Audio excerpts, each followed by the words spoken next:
enchei os corações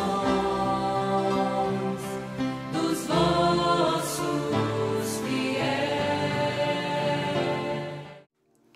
Caríssimos irmãos e irmãs, quinta-feira da 7ª semana da Páscoa.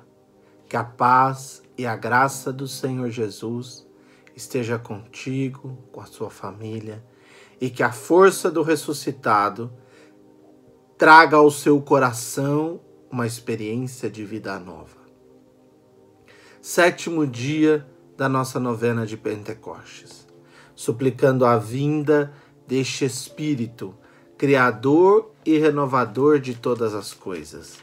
Esse Espírito que transforma todas as coisas. Hoje, na primeira leitura, nós vamos ver uma ação clara desse Espírito de Deus. Paulo, como estamos acompanhando nestes dias, o texto hoje é tirado do final do capítulo 22 de Atos, versículo 30, e do capítulo 23, de 6 a 11. Paulo, que está vindo preso, que foi denunciado e apelou a Roma, então vai ser conduzido a Roma, no meio do caminho, ele vai ser indagado para se tentar entender qual é o problema, ou seja, qual é a condenação que estão fazendo a Paulo. É a denúncia que os judeus fizeram. E o tribuno, então, convoca os judeus, tanto fariseus como saduceus. Os saduceus, que é a linha sacerdotal, não acredita na ressurreição, não acredita em anjos e não acredita na ação do Espírito. Os fariseus, que é da mesma linha de Paulo, acreditam na ressurreição dos mortos, acreditam na ressurreição dos mortos no sentido da vida eterna, acreditam na ação dos anjos e acreditam em espíritos. No Espírito de Deus, melhor dizendo, no Espírito que age, que age nas nossas vidas e na nossa alma.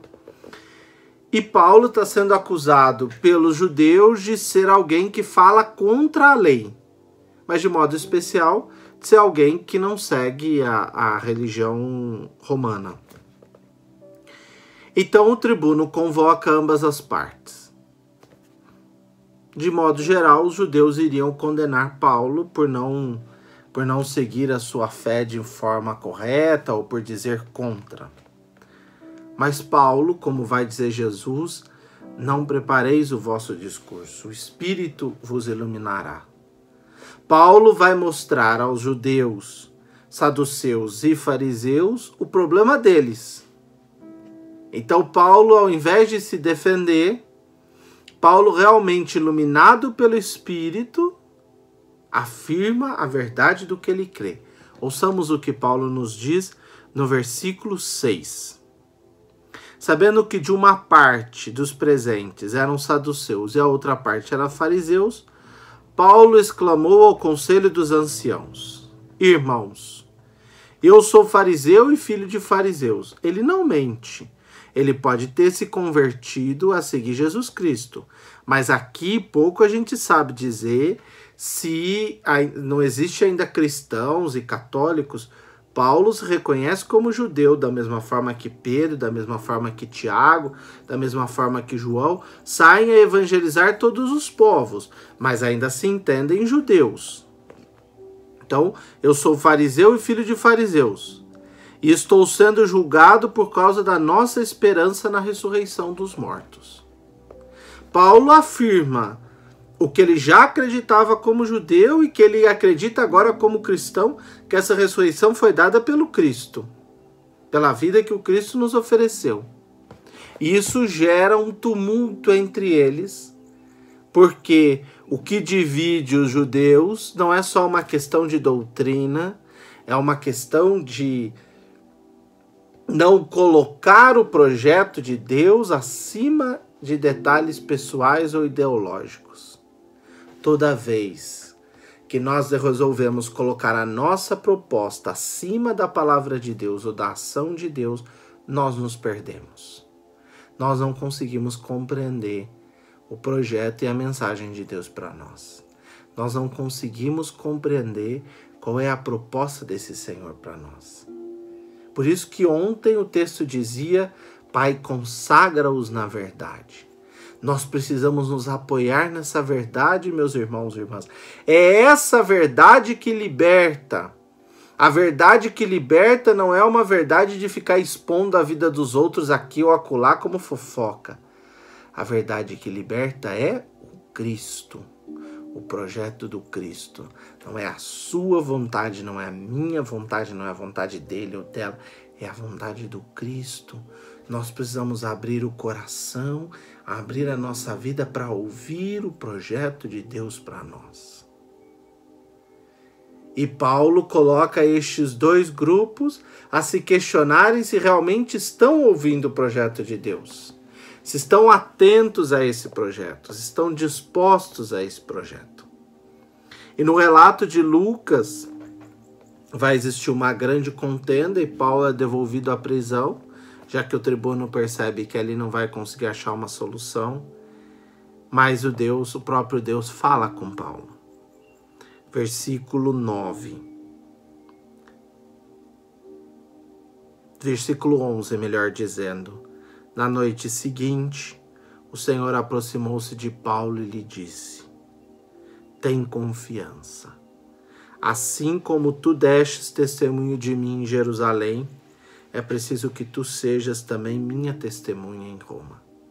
Primeira palavra, que é uma palavra de consolo e de esperança. Tenha confiança. Tenha confiança, meu irmão. Confie que o Senhor está contigo. Tenha confiança, minha irmã.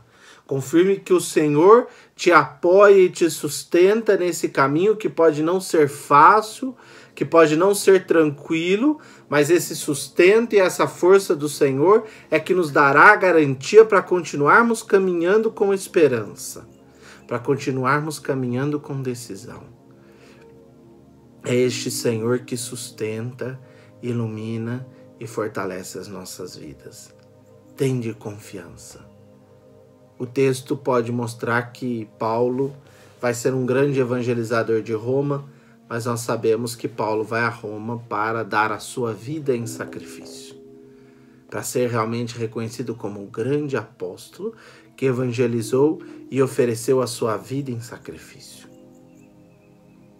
Muitas formas há de evangelizar. A evangelização não é só feita pela palavra, é feita pelo testemunho, pelo ensino, pela prática, pelo exemplo, pela vida, pela forma como você se vive e se porta, mas também é por aqueles que oferecem a vida. Não oferecem a vida porque vão lá e se dão para a morte, mas oferecem a vida porque, confiando no Senhor, sabem que Ele está ao lado deles e não desistem, continuam firmes. E esse continuar firmes pode levar aí ao flagelo, ao martírio, né? Não se privam da verdade. A verdade na qual foram consagradas permanece firme. Por isso que o salmista suplica e nós devemos também suplicar. Guardai-me, ó Deus, porque em vós me refugio. Salmo 15, 16. Digo ao Senhor, somente vós sois meu Senhor. Ó Senhor, sois minha herança e minha taça. Meu destino está seguro em vossas mãos. A minha vida está segura contigo, Senhor. Em ti eu confio. E essa confiança deve transbordar ao ouvirmos o evangelho de hoje, que é tirado do evangelho de São João, versículo 17, de 20 a 26. Pai Santo, no versículo 20. Eu não te rogo somente por eles, mas também por aqueles que vão crer em mim pela sua palavra. Ou seja, Jesus já rezou por você, meu irmão. Jesus já suplicou ao Pai por você, minha irmã. E nós muitas vezes nos achamos excluídos e esquecidos por Deus e nos esquecemos que este mesmo Deus já nos deu a vida em plenitude. E além de oferecer a vida, Ele pede por nós. Confirma cada um desses irmãos na palavra. Dá a eles a substância, o substrato para viverem dessa palavra com autenticidade e com amor. O Cristo rezou por você, o Espírito Santo vem sobre você, É preciso que você se abra à ação desse Espírito. É preciso que você se abra à graça desse Deus que vos fala, para que vos torneis, para que todos sejam um, como tu, Pai, está em mim e eu em ti. A unidade não é só que todos sejamos conformes no mesmo projeto, mas a unidade é que todos busquemos a verdade, o caminho, a vida, que todos busquemos o Cristo, que todos nos voltemos a esse Senhor com amor e com alegria, que todos abramos os nossos corações para descobrir a força desse Deus.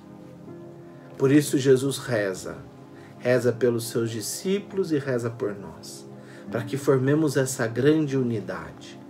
Repito, a unidade não é ser simplesmente concorde, aceitar tudo. A unidade é trazer no seu coração e na sua vida um rumo certo. Que todos possamos estar na mesma verdade que é o Cristo. Que todos possamos ouvir a mesma palavra e essa palavra tocar os nossos corações. Ouçam o versículo 23.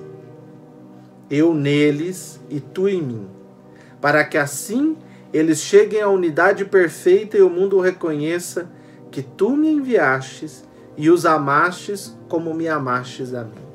A nossa unidade no amor, que a gente se manifesta como comunidade de fé, manifesta a verdade do envio do Pai pelo Filho. Do Pai que envia o Filho para ser o grande sinal. Olha que bonito. Jesus suplica para que nós sejamos um e essa unidade seja esse testemunho de vida que comprove o Evangelho no cotidiano. É aí que, como vai dizer Paulo, nós completamos o que falta ao projeto de Cristo. Por que completamos? Porque nós somos o testemunho desse projeto dia a dia, dia a dia, dia a dia. Mas para isso precisamos suplicar. Vem, Espírito Santo, vem e nos traz a paz, nos traz a confiança, nos traz a graça, nos traz a força, nos traz a luz do Espírito, para que possamos ouvir com atenção, para que possamos ver, para que possamos sentir e principalmente para que possamos falar dessa palavra com decisão e com atenção e com gosto e essencialmente, principalmente nos tempos de hoje, que possamos viver essa palavra, que o Espírito nos modele, que o Espírito de Deus nos forme para realmente sermos testemunhas vivas desse Senhor em todos os lugares onde o Senhor nos chamar. Tenha confiança, meu irmão.